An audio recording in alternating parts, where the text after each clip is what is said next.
तीन दोस्त हैं, राम, श्याम और बलराम। राम और श्याम किसान हैं और अपने खेत में टमाटर उगाते हैं, जिसका खर्चा उन्हें 2 रुपए किलो पड़ता है। बलराम का ढाबा है और वो राम से 4 रुपए किलो में टमाटर खरीदता है। 2 रुपए राम को बचत हो जाती है। लेकिन श्याम बलराम को सीधा नहीं बेच सकता।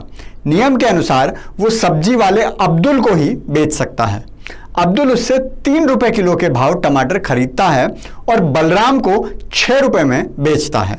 इससे बलराम को टमाटर 2 रुपए महंगा पड़ता है, लेकिन श्याम को 1 ही रुपया बचता है। श्याम का भी नुकसान और बलराम का भी। और बिना कुछ किए अब्दुल 3 रुपए कमा लेता है। किसानों से जुड़े केंद्र सरकार के बिल बस इतना कर रहे हैं कि अब्दुल को बीच में से हटा रहे हैं। और यही कारण है कि अब्दुल की सारी नाजायज औलादें इस बिल का विरोध कर रही हैं। हे मनुष्य, बाबा के दरबार में आओ तो घंटी बजा के आना। हेलो एंड नमस्कार मित्रों। राम, श्याम और बलराम का उदाहरण अगर समझ नहीं आया तो वापस जाकर एक बार फिर से सुन लीजिए, क्योंकि आसान भाषा में कृषि सुधार बिल यही है। हमारी जनता को समझ आ जाए इसलिए कहानी बनाकर सुनाना पड़ रहा है। वो हमारी जनता बहुत भोली है ना, कुछ भी अफवाह उड़ा दो यकीन करने लग जाती है और निकल पड़ती है सड़कों पर झंडा लेकर। और उनको डराने का काम इस कदर किया जा रहा है कि जैसे सरकार उनकी भैंस खोलकर ले जा रही हो। कृषि सुधार बिल ऐसी बहुत सी चीजें करने जा रहा है जिससे न केवल किसानों का फायदा होगा, बल्कि कृषि निवेश, कृषि आधारित उद्योग और ग्रामीण अर्थव्यवस्था को ताकत मिलेगी। आइए समझते हैं ये बिल आखिर करने क्या जा रहा है। सबसे बड़ा काम जो ये बिल करने जा रहा है वो है किसान और ग्राहक के बीच में से मंडी के बिचौलियों को हटाने का। बाजार की भाषा में जिसे आड़ती कहते हैं। अभी किसान मजबूर था कि उसे अनाज या कोई भी पैदावार बेचनी है तो वो केवल मंडी में ही जाकर बेचेगा।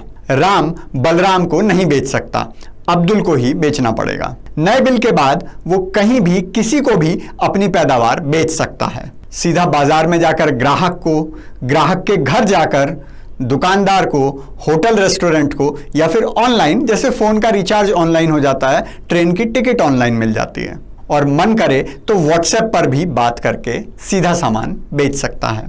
अब इसमें विपक्षी पार्टियों द्वारा जो सबसे बड़ा डर दिखाया जा रहा है वो है न्यूनतम समर्थन मूल्य यानी एमएसपी का। हिंदी में बोलें तो मिनिमम सपोर्ट प्राइस। किसान भाइयों को तो पता है, शहरी लोगों के लिए बता दूं कि मिनिमम सपोर्ट प्राइस सरकार द्वारा निर्धारित पैसा होता है जिससे कम भाव पर कोई अनाज किसान से नहीं खरीदा जा सकता। अब डर यह दिखाया जा रहा है कि सरकार बीच में नहीं रहेगी तो प्राइवेट व्यापारी एमएसपी से कम दाम में भी किसान को बेचने के लिए मजबूर कर सकते हैं। चलिए इसे एक उदाहरण से समझते हैं। सब्जी तो खाते ही होंगे आप, अगर नेताओं की तरह अमीर नहीं हैं तो खरीद कर भी खुद ही लाते होंगे। टमाटर क्या भाव चल रहा है आजकल? 80 रुपए किलो। 70 रुपए के भाव वो वाला मिलता है जिसमें सारे टमाटर घुमा घुमा कर देखने पड़ते हैं कि कहीं से पिचका हुआ तो नहीं है, कहीं से फूटा हुआ तो नहीं है। और साल भर में सस्ते से सस्ता भी टमाटर क्या भाव मिलता है? चलो 20 रुपए किलो मान लो। और अगर किसी के यहाँ इससे भी सस्ता हो तो 50 किलो मेरे घर भिजवा देना। आप जानते हैं किसान को इसका एमएसपी यानी मूल्य कितना मिलता है? 400 रुपए क्विंटल, यानी 4 रुपए किलो।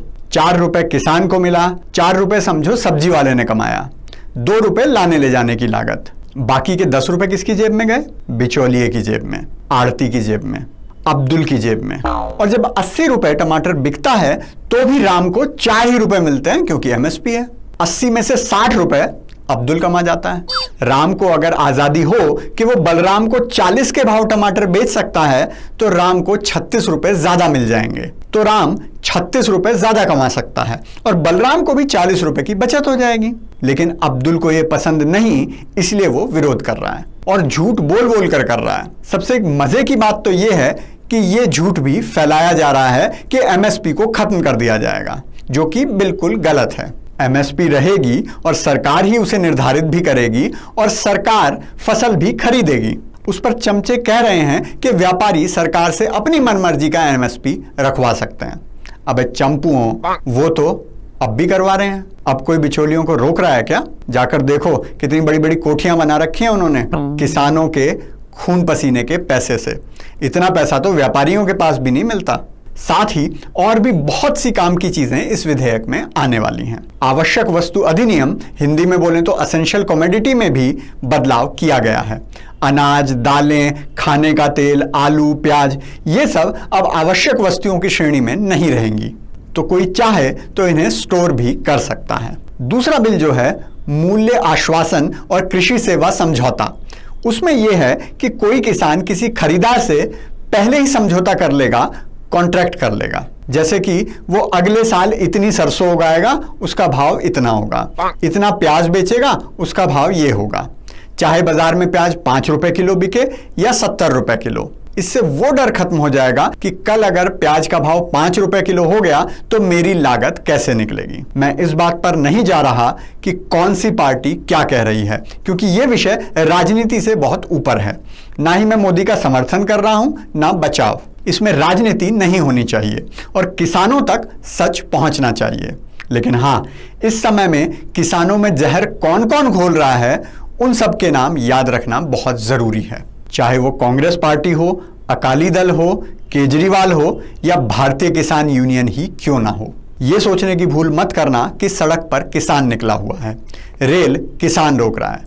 वो तो अपने खेत में फावड़ा चला रहा है और इसी फावड़े से वो मोदी जी के साथ मिलकर बिचौलियों को मंडी से बाहर निकाल देगा।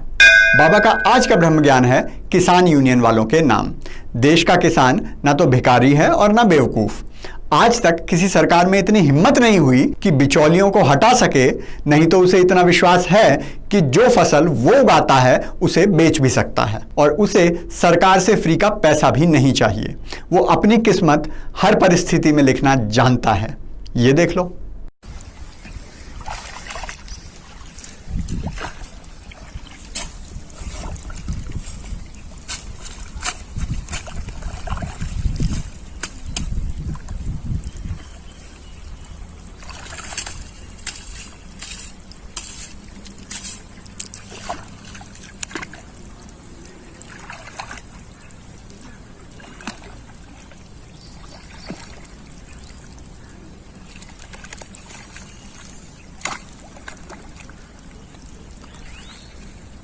अगर आप भी किसानों को अपनी मर्जी से बेचने की आज़ादी देना चाहते हैं तो कृपया लाइक, शेयर, कमेंट और सब्सक्राइब जरूर करें, क्योंकि खुशियां बांटने से बढ़ती हैं।